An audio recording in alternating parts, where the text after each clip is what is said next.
Okay, hello everyone and welcome back to This is an IT Support Group. I'm joined today by Stefanie Hammond and Lewis Pope, both head nerds at Enable. Stefanie, do you want to go first and just quickly introduce yourself?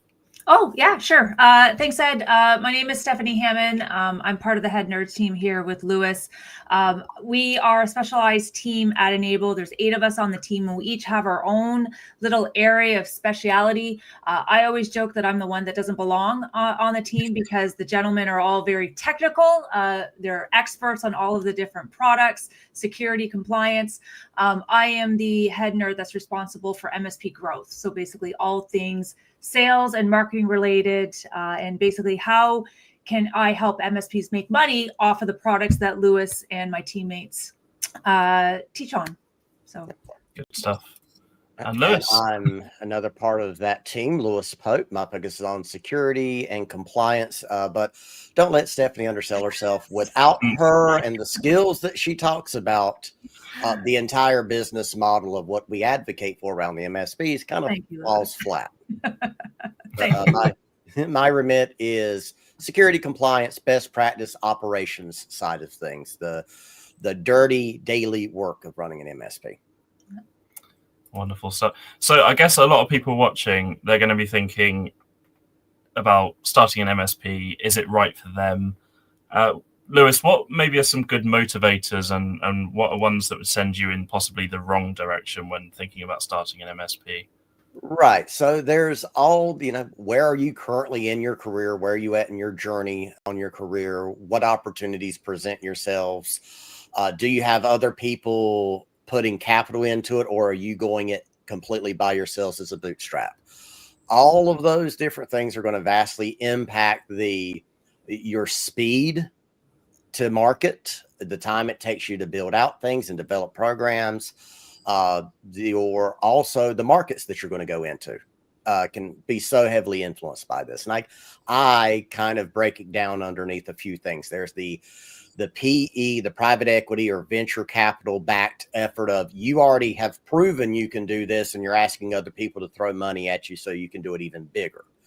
But then there's I'm dissatisfied with my current job as an IT administrator and I want to start my own business. Those are the opportunities.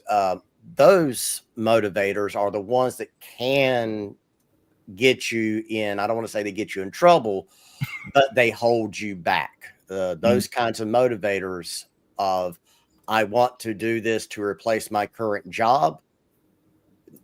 Good motivator, but not well thought out versus, you know what? I want to build a lifestyle business for myself that I can spend the next 20 years in and not have to worry about how I exit.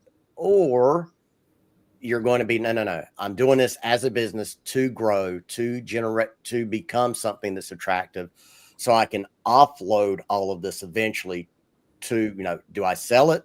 Do I simply go to a president position and let everybody else run it? Your initial motivators need to be tied to an end goal, though. I think is the biggest thing. Absolutely. And just to kind of piggyback on what Lewis is saying, you have to start as a means to go, right? And if this is something that you are thinking about, you have to put the planning into it.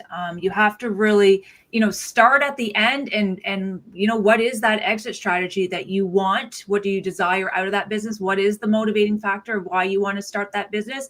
And then work backwards, start putting that plan together so that you're not making things up as you go along.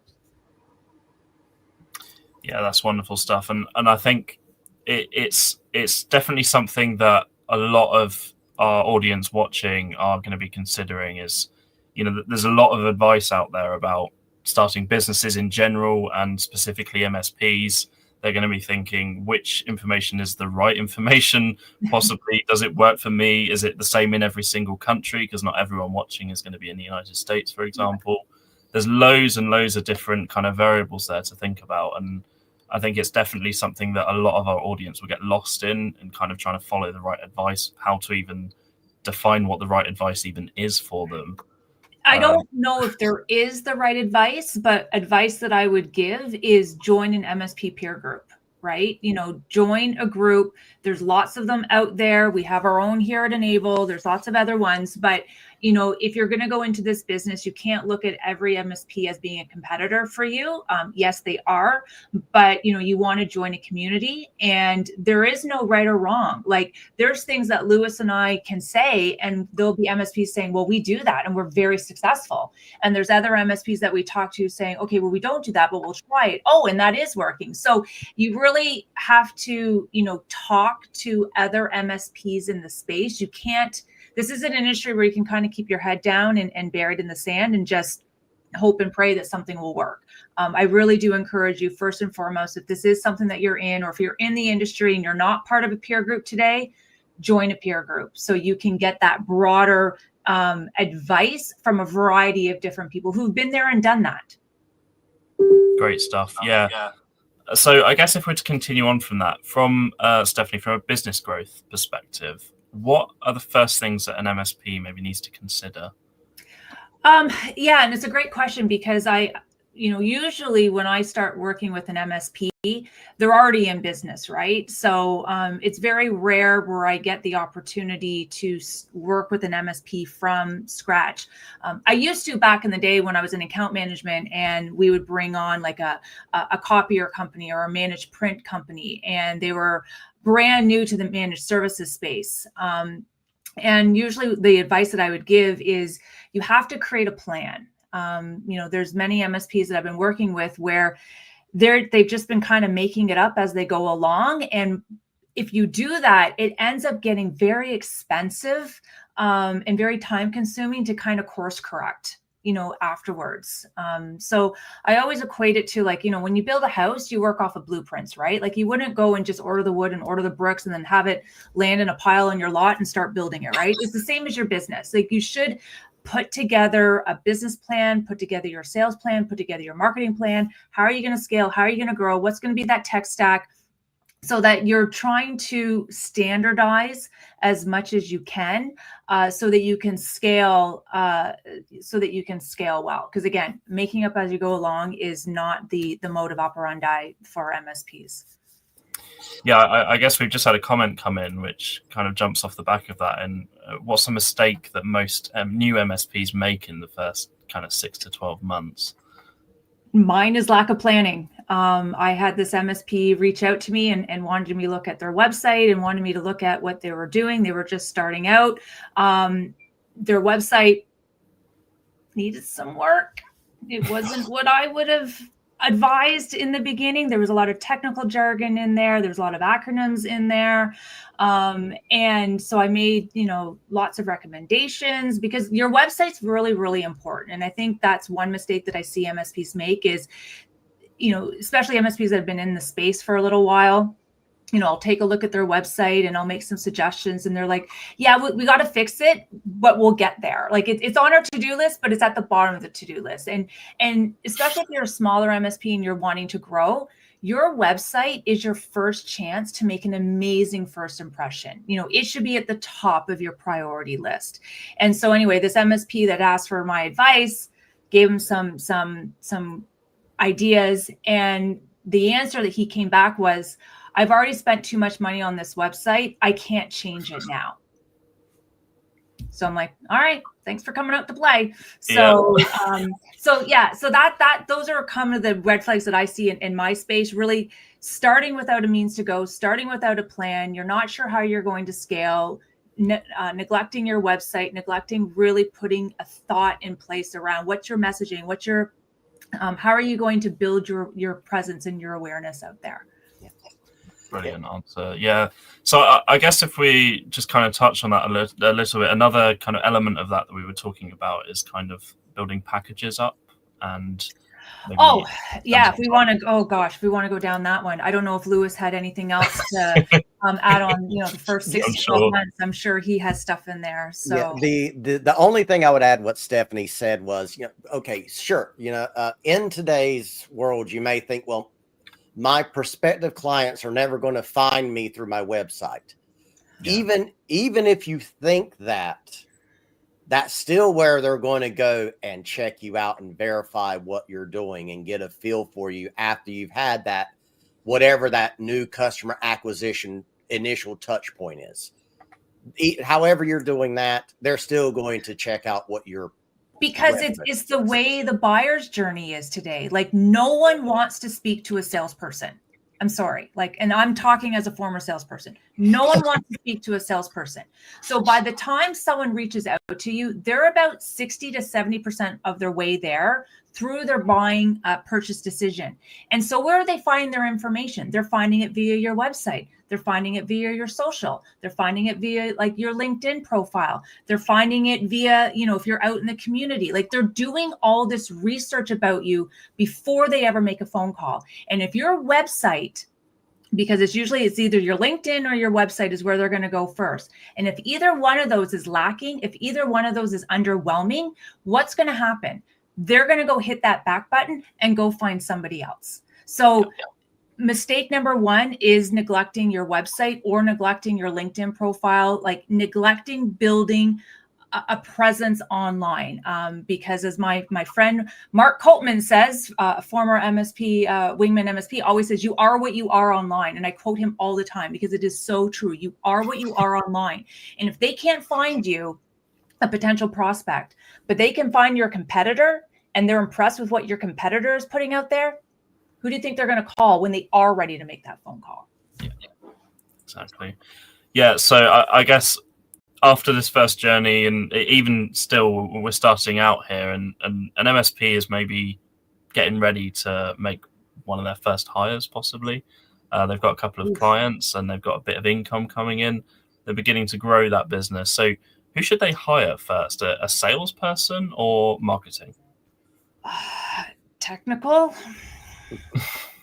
Because I always believe that the business owner, like the person that started the business, should remain in sales as long as possible. You started the business, you understand the business, you understand it, you're in charge of it, you want to grow it.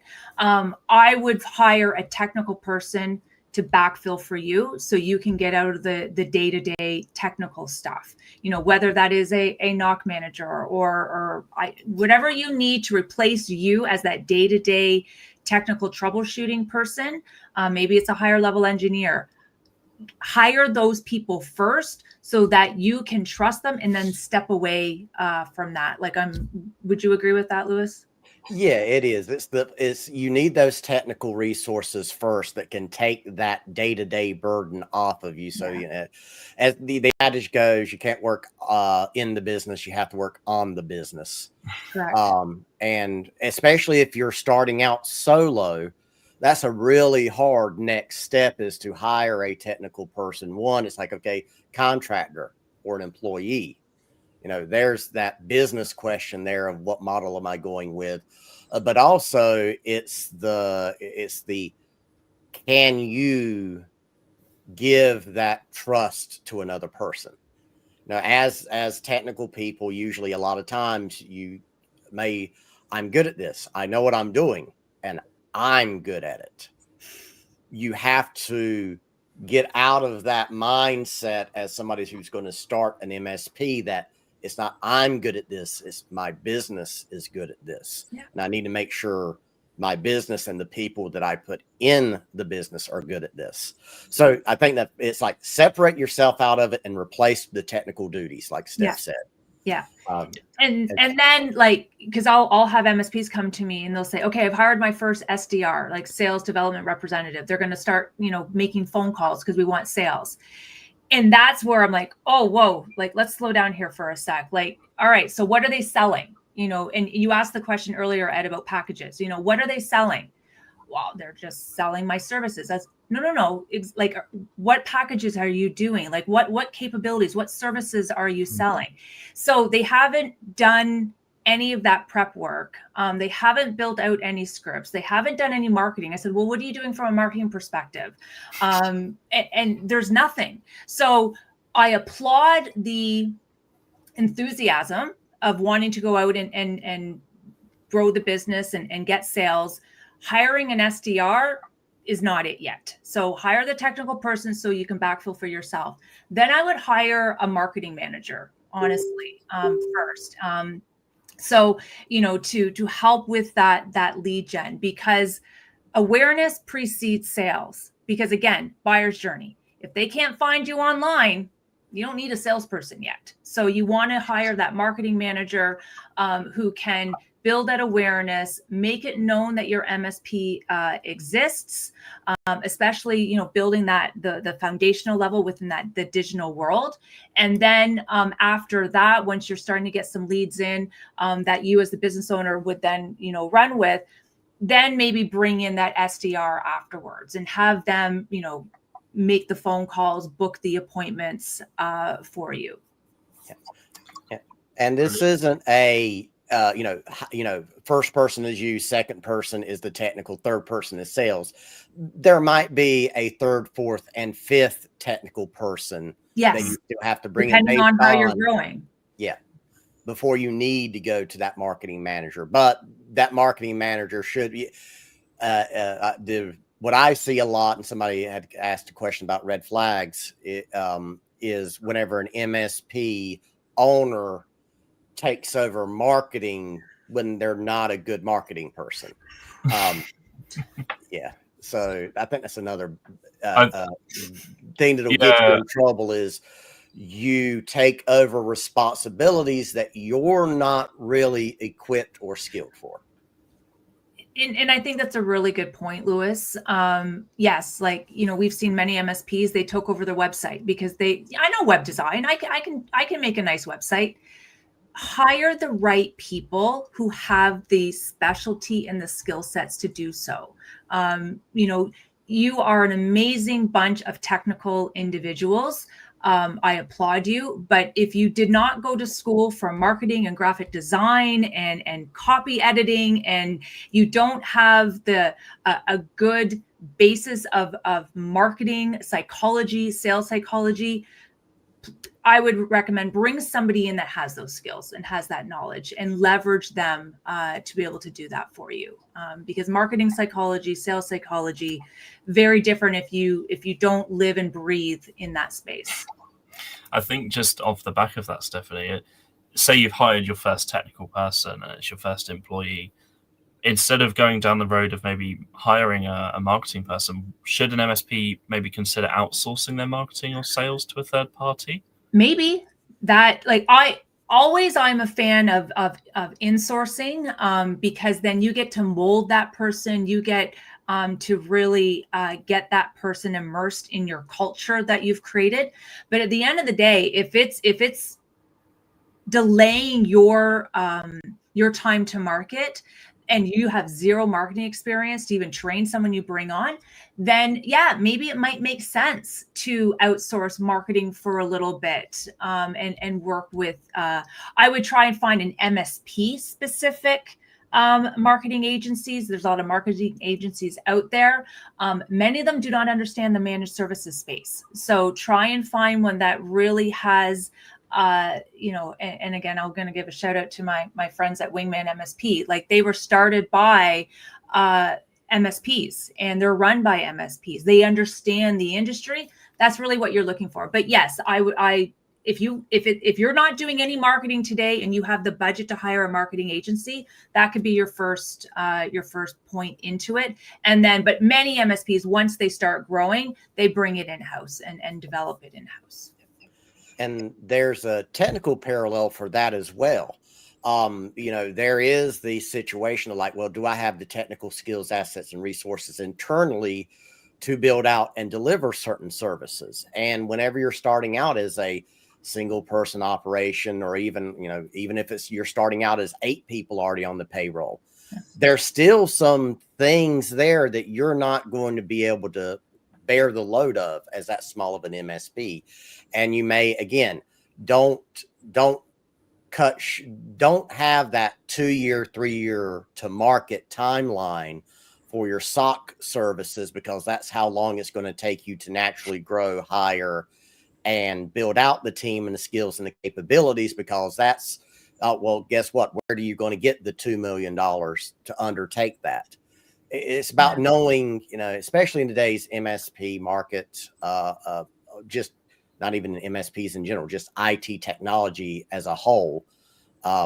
there's no shame. Like somebody said, delegate your weaknesses. Yeah. Delegate out your, okay, I don't have the people and the skills or the payroll to do this. Can I consume this as a service from a reputable third party? Yeah. There's no shame in that. And the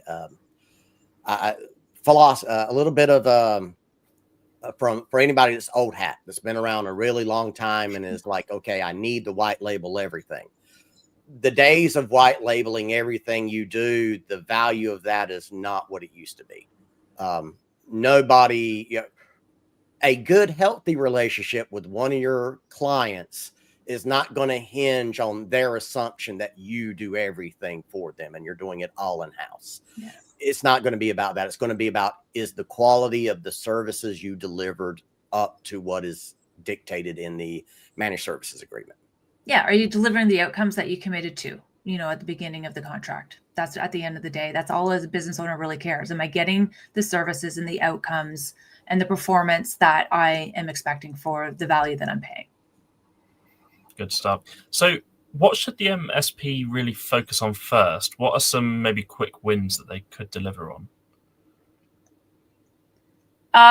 Like I said, the website. Yeah. Please don't, in my world, please don't leave it to the end. Please don't make it an afterthought. It's very important to make sure that, because again, when someone's landing on your website, they're coming because they have a problem. There's been some sort of trigger event, right? And usually it's because they're having issues with their existing MSP. Something has happened at their existing MSP that's now causing them to question, is this the right partnership for my business now? So those people are landing on your website somehow. And so you want to make sure that you can keep them there and keep them engaged, and you have enough content that it's been written in the way, the copy's been written in the way where they're like, okay, I think they can help me.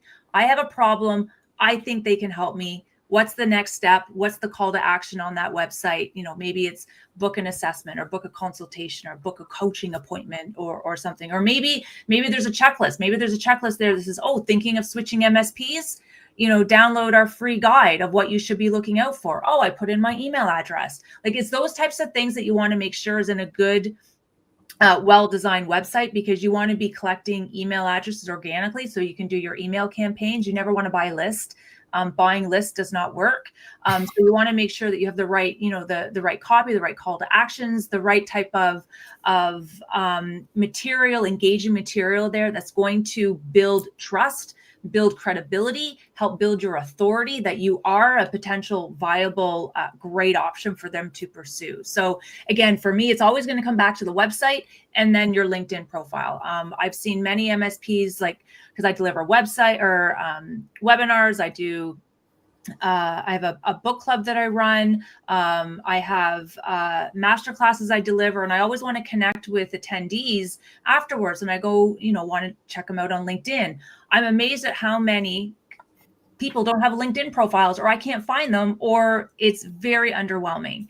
And I've always figured that if you're in one of my master classes, you're focused on growth. You're focused on, okay, what do I need to do to take my MSP to the next level? And if I don't find you on LinkedIn, how are prospects supposed to find you on LinkedIn? Or if I do find you on LinkedIn and you got an old job posting, or you haven't posted anything in a year and you have no profile pics, it's all those little things that add up, that if I'm a prospect, I'm going to think, no, I don't think so. And I'm going to move on. Yeah. And it's and that also it's SEO, death by SEO. It's kind of the way I presented it, because this is a mistake my MSP made back in the day. Was we put so much effort and time into trying to nail the SEO optimization to make sure that we would show up in results, and we never gave any consideration for conversions. So a view is not a conversion. A view is not healthy. So in and of itself, just driving up your visits to your website's not enough.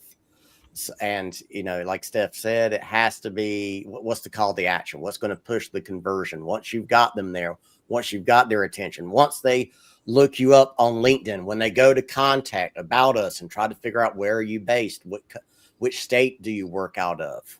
Those are all of those things that go into that whole story, that if you focus on simply paying a web dev to optimize your SEO work and you don't give any other attention to the rest of it, it's not that it's good money after bad, but it's not very effective money.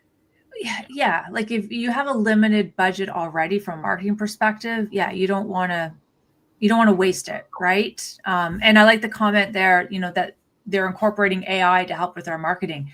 Absolutely. Like it is unreal how much like AI can help you, please make this sound better, right? Like for anything that you write, like, please make this sound better. Or, so don't be afraid to incorporate that into any of your material, especially if you don't have anybody doing that today and you are the business owner where you kind of have multiple plates in the air and you're trying to get your marketing off the ground. Like, leverage AI. It's there now for us. And it is so helpful in, if you're not a good writer, if you don't think you're that creative, you just have to throw in the right prompt and goodness, the loveliness that comes back from our friends ChatGPT and Copilot is amazing. Well, brilliant stuff. I guess we'll move on to kind of staffing and operations, Lewis, if you don't mind. So if you're an IT professional now, at what point in your career is maybe best to make that jump to the entrepreneurship and actually starting your own MSP? Oh, that's have you been saving up money, or are you living paycheck to paycheck?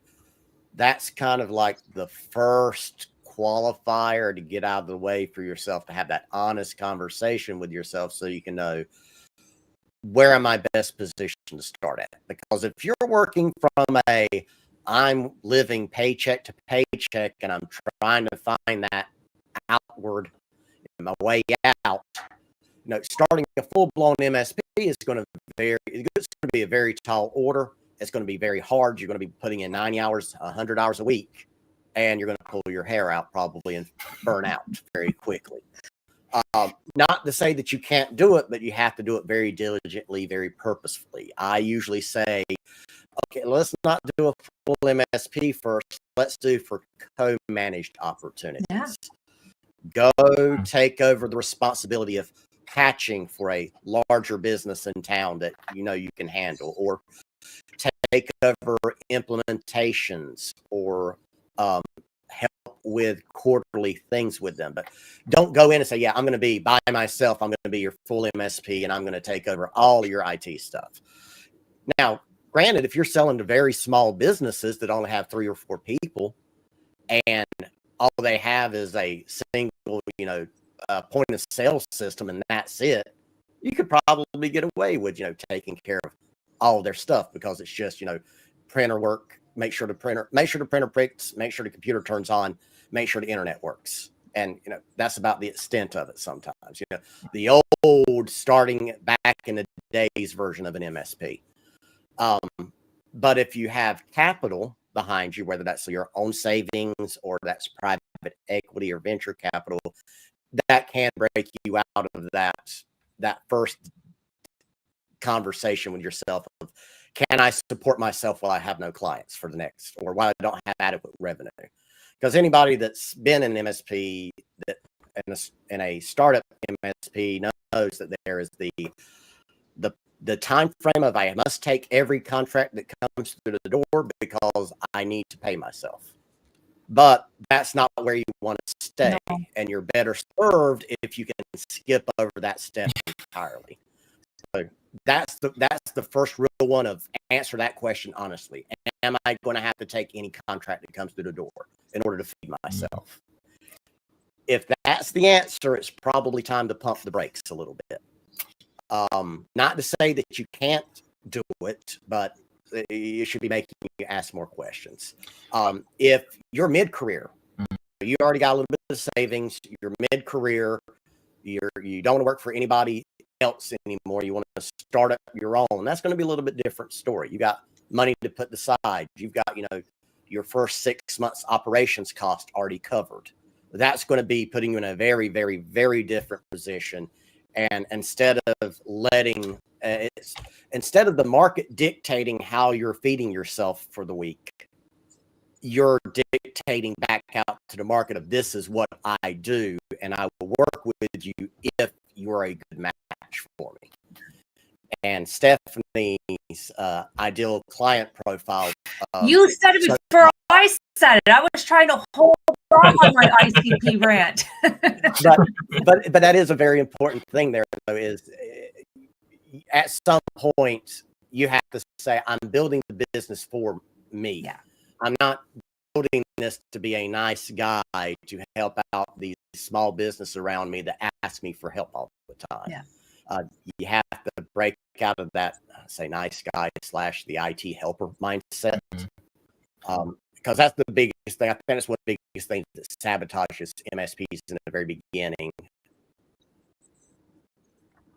Yeah. And taking on every, like, I understand there's that balance between we need to make money to grow this, but at some point you do need to kind of draw a line in the sand and really this with, you know, do I want to support that traditional managed services client? And the way I define that is they're no internal IT. The business owner doesn't have any technical knowledge, so that's why they're outsourcing the IT to you, to your managed service provider. Or do you want to be co-managed? Do you want to partner, you know, with the internal IT directors and kind of go mid-market and do that?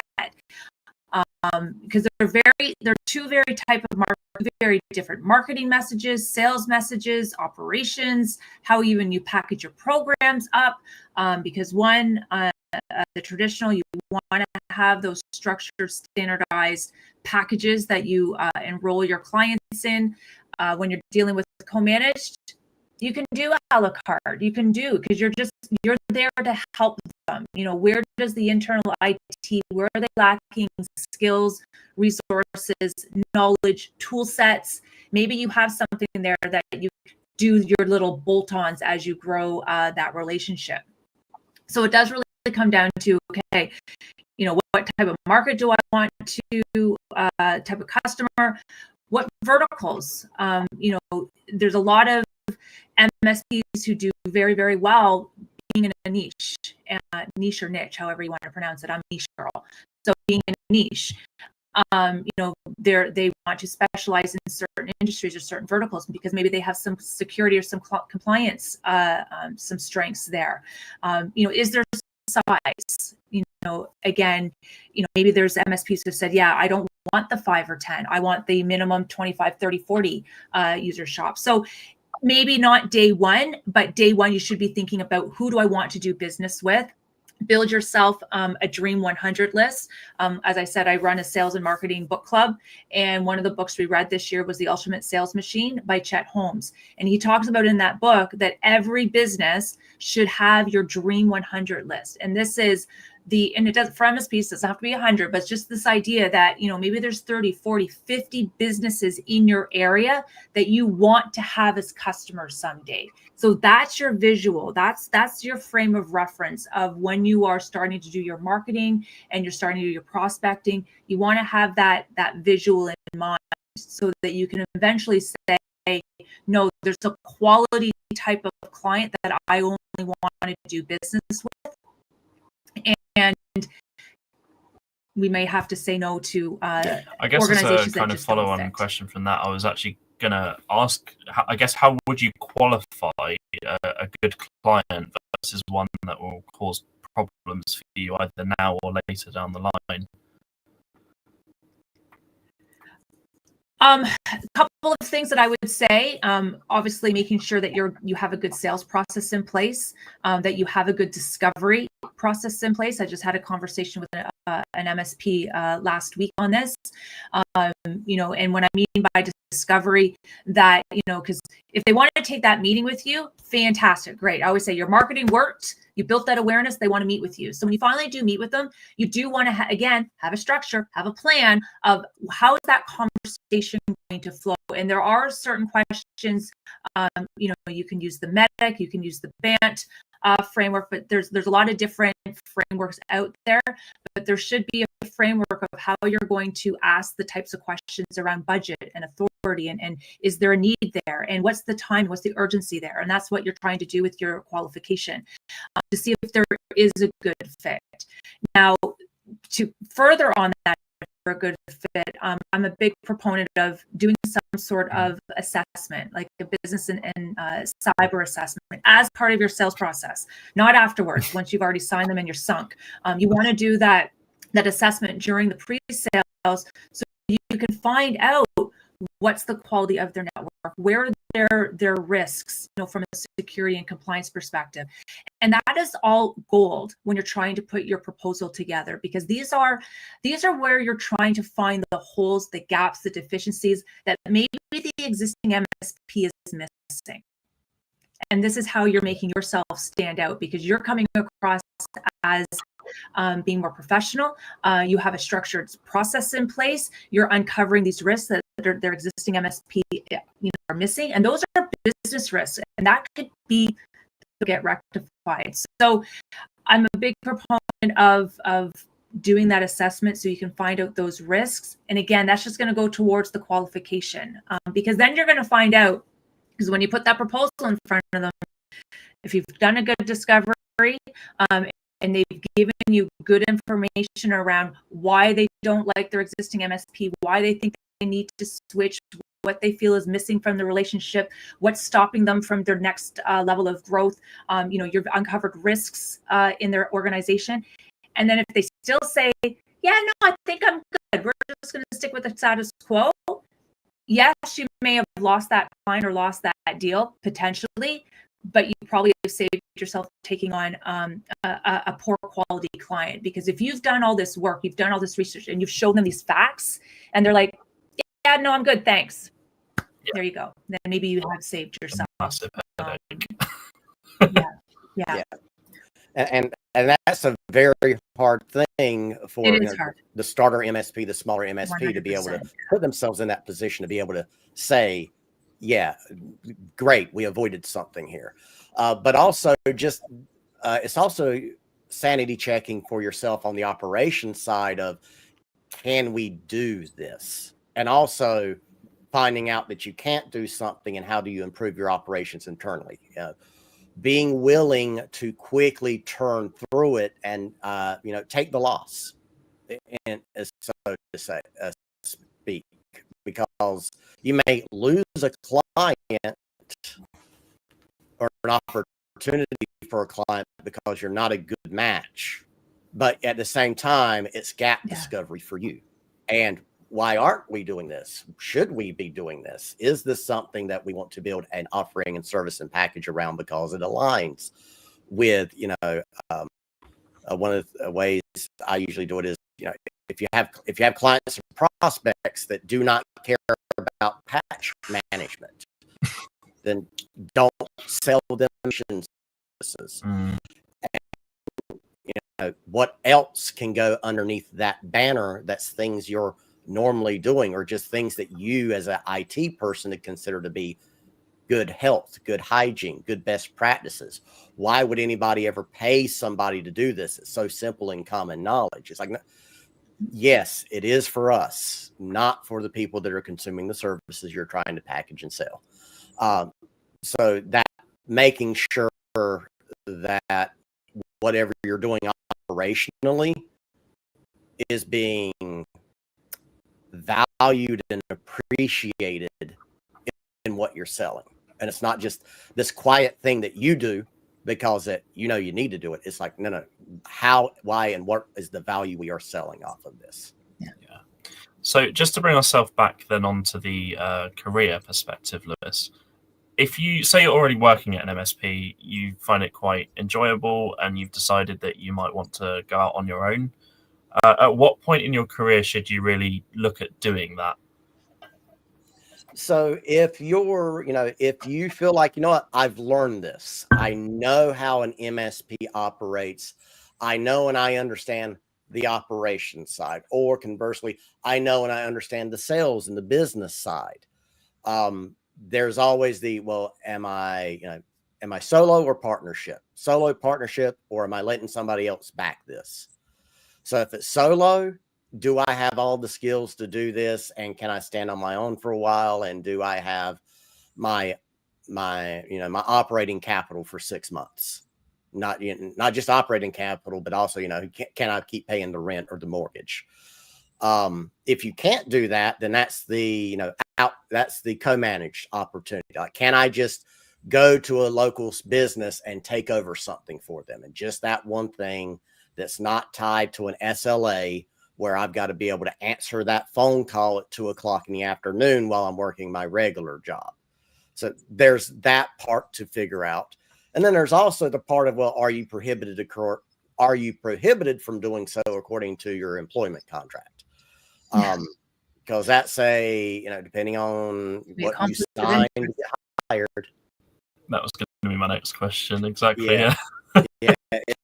That may not be kosher. And there's always creative ways of working around that. It's like, okay, I can't do it. I can't do it in the region. There's, I can't pitch to their clients, but okay, maybe I'm fine to offer consultancy services that are not within the region. There's opportunities and everything to kind of figure that part out. But usually, if you're already working for an MSP, your goal should be, I need to exit out and start my own rather than trying to moonlight. Because you can moonlight, but what's the risk exposure? How long can you do it? How upset will the people that you made promises to be because you can't interact or call them or deal with them during the working hours because you're on, your MSP's clock. Yeah. So that's one of the biggest things there, to figure that split out. And then after that, it's, do I take the business side of it, or do I take the operation side of it? And do I have the capital available to quickly bring in the other talent or not? If you don't have the capital to bring in that other talent, it's going to be a much different conversation. It's going to be much harder to get going. And you're going to probably find yourself less MSP and more IT consultancy. Yeah. So I guess if we're kind of running off of that, and we were just mentioning kind of, you might not be able to respond during work days, especially if you're moonlighting. What happens if maybe you're earning enough money to possibly contract that out? Maybe not a full-time employee, but would it be a good idea to maybe decide to hire a contractor, or even later down the line, say you are working in your MSP, do you hire employees from the beginning, or do you just hire contractors, or is it a mix of both? So, and that's an interesting thing, because once you start into the business side of it, and there's always the first question, but one of the early questions is, do I know and understand the difference between CapEx, OpEx, and how to offset one for the other, and when does that benefit me or not? So if you're not comfortable with that part of the business conversation, there's a lot of extra additional education you're going to need to get into for that part. But I think also there's just overall general challenge of knowing which hat you have to wear, when you have to wear that hat, and is it better, financially, bottom line for the business, is it better for me to consume a service that's going to facilitate this happening for me, so I don't have to spend the 4 hours doing it? And that takes the shape of all kinds of things. That can be your help desk. There are plenty of outsourced help desk call center options where you can have that answer as your first escalation point. Your SOC capabilities, or your if you're going to play more on the security side and a little bit less on the MSP side of it. Do you engage with a third-party SOC operation, or do you consume something like Enable's MDR offering, or AdLimit MDR offering, to offset that need I need to be able to pick the phone up 24/7 to respond to a incident. Even if you do have some capital, even if you are starting up with a $10 one-man operation from day one. That's even a challenge of, yes, I have somebody that can pick up the phone 24/7 to respond to an incident. That's even challenging at that side. So even whenever you're down at the 1 or 2 person, even bigger challenge. And you're almost at a position of you have no choice. You will have to establish a relationship with a third party that is going to handle that for you. And you're going to act as the point person and the liaison between your client and whatever that third party service is. So we just had a comment come in from Sunset Technology, and they've asked, I'd love some advice relating to the legal aspect of starting your own MSP, how to approach maybe collecting payments from your clients and also acquiring insurance for your MSP. Yeah. Do we pay advanced, arrears, net 20, net 30s? Yeah. Are we going to be doing, what's the business model that we're operating under? Sole proprietorship. If you're in the U.S., is going to be LLC. Am I going to go C Corp or S Corp on the tax filings?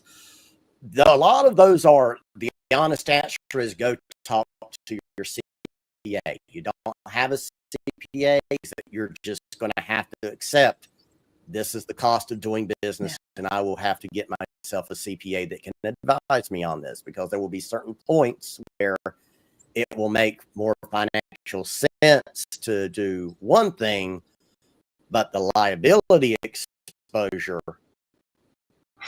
puts you in a whole different thing. No. I'm almost universally, not legal advice, not a lawyer, but universally, I'm almost always start an LLC.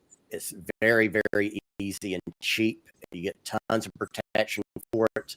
And then the next question is, okay, do I do C Corp or S Corp on the taxes? That's for the CPA to help you with. But then there is there's the whole challenge in choosing, do I hire or contract? Do I,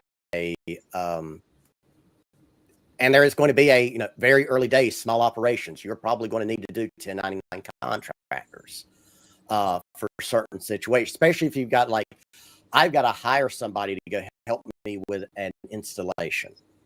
You can hire somebody on a 1099, or again, contract the service from a third party that does line pulling, that does cable drops for you. You just handle, your contract. Just consider yourself a contractor in a lot of ways at that smaller model. Yeah. But get bigger, get larger, have the people on hand, have the resources for it. Not the same conversation anymore. Yeah. Okay, so I guess we've got another question here. So in terms of, we've kind of discussed how we start, but in terms of the first thing that I guess there's a kind of question that you should be asking yourself, and we've kind of covered it already, but are you both financially and also mentally in a position where you can handle the stress of an MSP? And this is something that someone even mentioned in the group before we started, and I asked for any questions, and they said, are you essentially prepared to be stressed? Lewis, what would you say on that? And Stefanie, if you'd like to comment as well. Again, I'm a planner. So I think a lot of the mental stress comes from, if you think, there's the wingers and there's the planners, right? So if you're a winger, then maybe you should go find yourself a planner to partner with, to really kind of help you sit down and think about everything from the operational, from the technical, from the staffing, from the sales, the marketing. What's your role? Again, we started at the very beginning. What's your exit strategy? What's the end goal, and working backwards. So I know for me, I'm always stressed when I'm going into something without a plan, and so I think that would be something to focus on first. If this, get that CPA, get that legal advice, get contracts in place. There's been MSPs that they don't want to have any contracts with their customers, and that's the most dangerous thing in the world. So you want to make sure that you're building your business where you're doing everything to reduce your risk of running that business. And if you don't have the skill set, if you don't have the knowledge, then going to Lewis's point, make sure you have the capital funds, the investments to go and hire those people to help you, from the legal, from the CPA, from the sales, from the marketing, to something that you can actually do, realistically do, once you start talking to those experts. And again, joining that peer group, finding out what are the pitfalls that they had to work through, what were some of the gotchas that they weren't expecting but they had to deal with, how did they deal with them. That peer group, I think, would be an invaluable piece that if you're not part of one today. Mentorship is a really big thing to reduce that initial stress load on yourself, because you're already hearing the experiences and figuring out how they solved it. Let someone else make the mistakes before they've you. Been there, they've done that, they've learned from it. They probably have 8 t-shirts. So yes, like absolutely reach out and get them for help. And I see the comment there about profit first. I've had many MSPs tell me that they have read that book and it has been instrumental in helping them with their MSP. So that's a great recommendation there. Profit first. Thank you for pointing that out. Cool. So I guess. Oh, sorry. Go on, Liz. Oh, I was just going to say also on the stress. The am I ready for this? Again, sanity check yourself. If you're frustrated with the volume of work you're doing, working 45 hours, 50 hours for your current MSP, then you're going to be twice as stressed on your whenever you go out on your. So if the reason you're wanting to make the exit from your current MSP is workload, then going off and starting your own MSP, especially as a solo or 2 or 3 person, is not going to fix any problems. Especially if you're moonlighting. The grass will not be greener, I do not think. Yeah. So that's one of the good things there, to just answer that question out front. But also is the get rid of as much of the stressors as you can as early as you can. And I think one of the biggest things is getting over the hurdle of I'm looking for a managed services agreement template so I can slap my name on it and start using it. No, one of the first people, I know a lot of people don't want to hear that because that's a substantial upfront cost. But no, one of the first things you should be doing is you need a business lawyer that is going to help you build, vet, and approve your managed services agreements, your indemnification language, your statements of work. Yeah. Because these are legally binding contracts you're entering into with others. MSPs are getting sued now. So, I think that's, suck it up, pay the money, get a lawyer drafted, lawyer approved managed services agreement, and all of your other contractual length. If somebody's got to sign it, whether it's you or a client, it needs to be vetted and approved by your legal counsel. Yeah, very good advice. So, I guess if you're working, a lot of things that people consider is where they're working from. And when you've started a business, I suppose it's a question that's eventually going to come up is, when do you actually need office space to work out of? And can you just work from home for a startup MSP? When does that ever change? Is there a threshold where suddenly you need an office? How would you really manage that? It's heavily dependent upon the services that you deliver and how you're cushioning yourself out. So a lot of startup MSPs today still favor the earlier MSP model of, I'm going to have a retail storefront and I'm going to have hardware and inventory sales out of that storefront, but I'm going to also be using that storefront to do my technician and bench repairs and other work. And there might be an office in the back.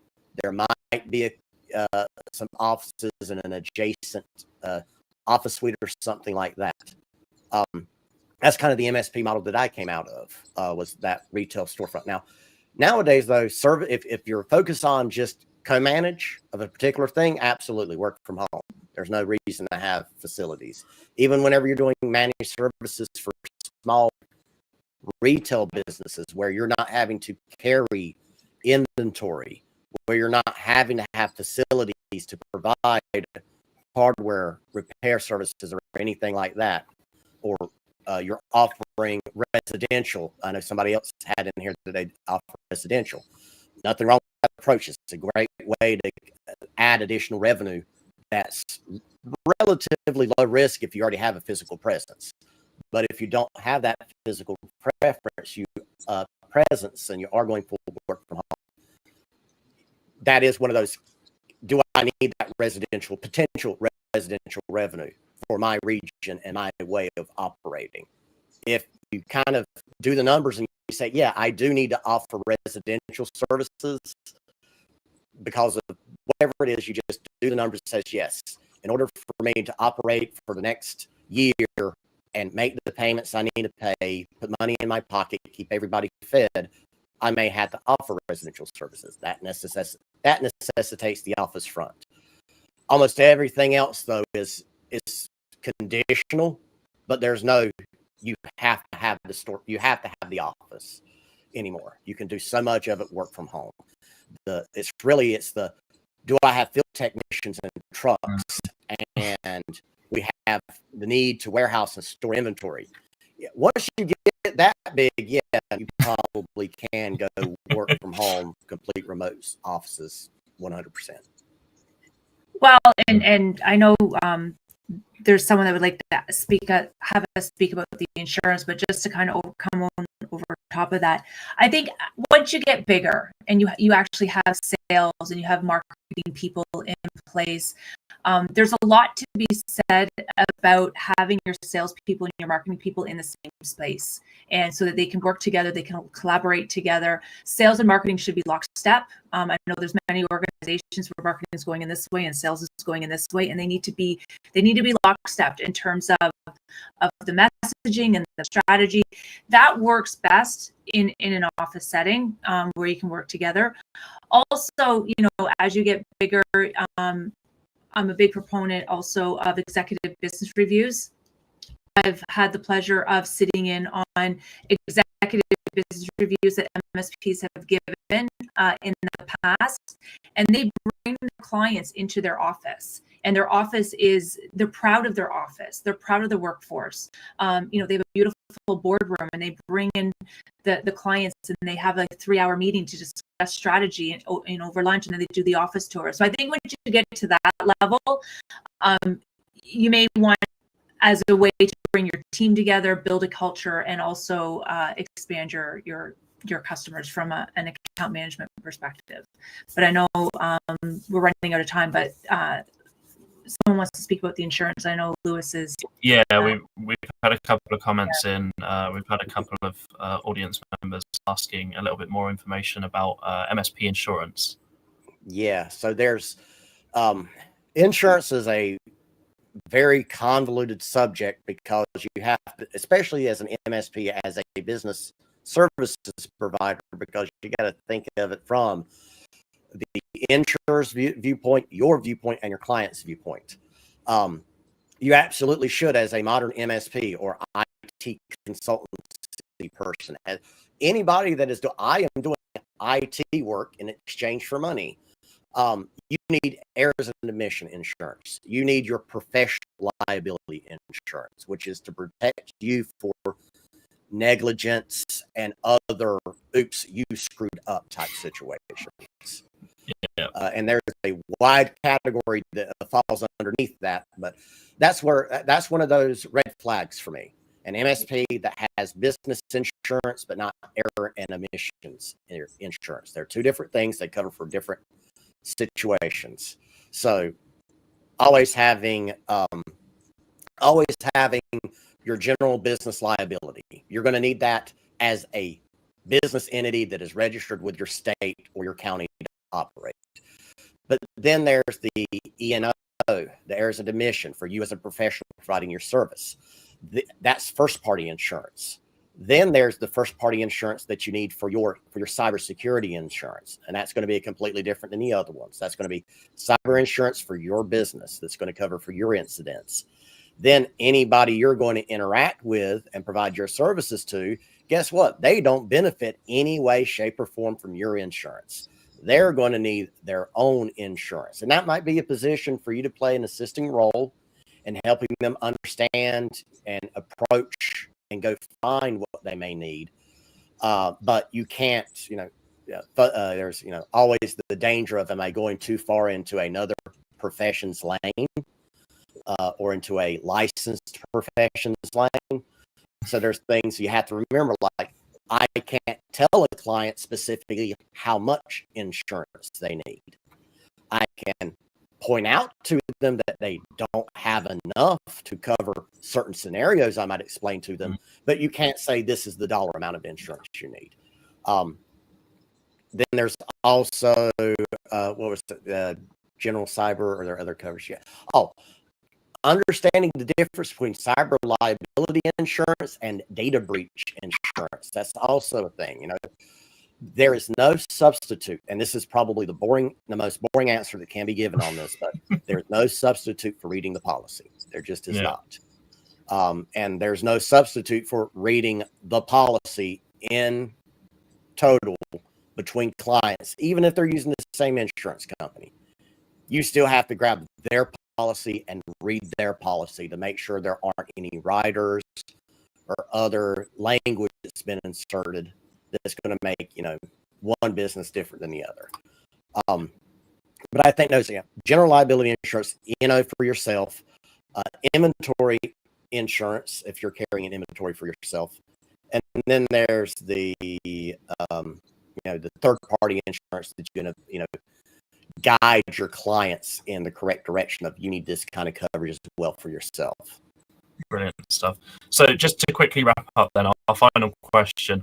We've already kind of mentioned a couple of these, but what are some common mistakes to actually avoid when starting your MSP? So we talked about our poor quality clients and be careful that you don't, get mistaken and take the wrong fits for your business. And also kind of the challenges that come with that. But are there any more that we would quickly list out and just as a kind of bullet point for people to be aware of? Yeah, I would say the one thing that I didn't really touch on today is, we talked about like services, building out bundled packages. I'm a big proponent of don't sell a la carte, like don't sell EDR, MDR, backup, DNS filter, security awareness, like don't sell any of those in a silo. You really should be bundling them together and selling them as a package. And a lot of value, a lot of benefits by doing that. Because if you're just selling individual tech products, you can only mark them up so much, right? There's only so much profitability you can get by, marking up an EDR product. But once you start combining them into the package and you give the package a name, like a small business cyber essentials package or a compliance ready type of package. Again, when you think of who you're selling to, normally, if we're not talking co-managed, you're talking to non-technical business owners. Talking to them about a compliance ready package is going to make a lot more sense to them than if you say, hey, I got this new EDR product or I have this new MDR product. Are you interested? They're not, because they're not going to understand the relevance or why they need it. And they're just going to think that you're trying to upsell them and pad their bill. But if you bundle your services and your products together into a package, especially if you are targeting organizations in highly regulated and compliance sectors, and you come at them with a compliance ready package, they understand that because you name the package based on the outcomes that you're able to provide. That makes a lot more sense. So that's just something I didn't really get a chance to touch on, but it goes into the contracts, because you should have contracts in place. What are you selling? What are your SOWs? Those are all based on the packages that you build and go to market with. Yeah, brilliant stuff. So I guess Stefanie and Lewis, if there's one piece of information that you would say to our audience today that they should take away from this conversation, what would it be? I'll let Lewis go. So I would say first is You know what? Just because somebody brought it up is double journal entry bookkeeping. As somebody rich in there, don't commingle funds. And that is an absolute truth of, understanding and learning and growing as a business owner. There is go ahead and go learn some business. Drop the need of, I'm a technology person and I can solve any technology problem that's brought to me. Great. That may be true. That does not make for a good business owner. Go ahead and put the accounting hat on and learn how you're going to have to track all of this money, your accounts receivable, your accounts payable, RPOs, what procurement platforms, and, how that can delay your payments and everything. I think that's the one thing is you have to go learn that stuff if you're thinking about entering into not just MSP as a business, but really any business. Yeah, that makes a lot of sense. And Stefanie? I think just what I've been mentioning throughout the last hour is like, have a plan, don't wing it. Don't make it up as you go along. Really think about a means to go in the end that you're looking to achieve. What are the goals that you have? Work backwards from that. Please don't neglect your website. I know I've probably mentioned that about 5 times so far. Please don't neglect your website or your LinkedIn profile. That is your, especially if you don't have any salespeople, those are your 24/7 by 365 salespeople. And if you have a great content marketing strategy, it can do wonders for you. And if you don't know what I mean by content marketing strategy or social media strategy, I'm going to do a plug again for my MSP Sales and Marketing Book Club. Every month we read a book, we come together on sales and marketing. This year has been really all focused on marketing and prospecting and lead gen and how to build that awareness and what's the messaging and how do I make myself stand out. I've read some fantastic books. Next year's book list is all based on sales processes, methodologies. How do I qualify a client and actually make a decision whether they're going to be a good fit for my business or not? What's the flow of conversation that I should be asking? How can I better close? Like I was dealing with an MSP last week. He's been doing 100 discovery calls this year and he's closed 2 clients. So, there's a lot of good material out there. And so I started a book club in 2025 to try and help with these kind of sales and marketing issues. That's fantastic stuff. Yeah. So if anyone watching maybe wants to continue that conversation or find out a bit more information, how could they get in contact with both of you? LinkedIn is probably best for me. Stefanie Hammond on LinkedIn, Stefanie with an F. Hammond on LinkedIn is probably the best. Just send me a DM there, or stephanie.hammond@n-able.com are probably the 2 best ways. And then Lewis. Yep, and you find me the same place, lewis.pope@enable.com for email, and also out on LinkedIn @thesecuritypope. But also just for more of Steph's educational content, she also has a YouTube playlist out there for one of her recent. Yes, my ticket to the bank. There it is. Thank you. Well, that is brilliant stuff. Thank you both again for joining us today. It's been an absolute pleasure. Thanks for having us, Ed. It's been fun. Of course. So if anyone wants to get in touch, if you've got any more questions, drop them in chat or reach out to those email addresses. I really recommend that playlist as well. I think it's going to be really useful for all of our audience to go and have a look. And if there's any questions at all about starting an MSP, please do get in touch with Stefanie or Lewis. I'm sure they'll be absolutely more than happy to talk to you. Thanks again. All right. Thanks, See you everyone. guys. Take care. Bye.